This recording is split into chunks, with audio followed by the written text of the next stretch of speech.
నిన్న ప్రధాని మోడీ గారి సభలో చేసిన విమర్శలు చూస్తే నాకు ఒకటే అనిపించింది.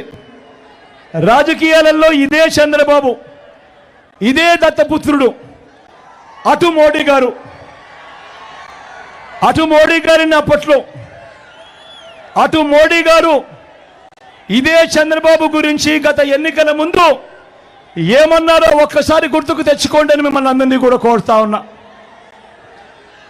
పోలవరాన్ని తన ఏటీఎంగా మార్చుకున్న చంద్రబాబు గురించి,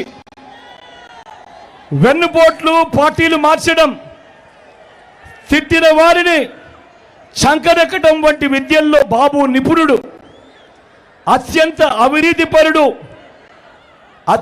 అవినీతిపరుడని చెప్పిన నోటితోనే ఇదే మోడీ గారు మళ్ళీ చంద్రబాబును తమ ఎన్డీఏ గూటికి వచ్చాడు కాబట్టి ఇంతకంటే గొప్పవాడు లేడు అని చెప్పి ఇవాళ చెప్తా ఉన్నాడు అని అంటే ఒక్కసారి ఆలోచన చేయమని అడుగుతా ఉన్నా.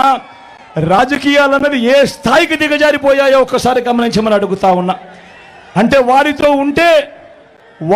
ఉంటే ఒకలాగా, వారితో లేకపోతే మరోలా మాటలు మారుస్తూ ఉన్నారు అని అంటే నిజంగా రాజకీయాలు ఏ స్థాయికి దిగజారిపోయాయో ఒక్కసారి గమనించమని అడుగుతా ఉన్నా.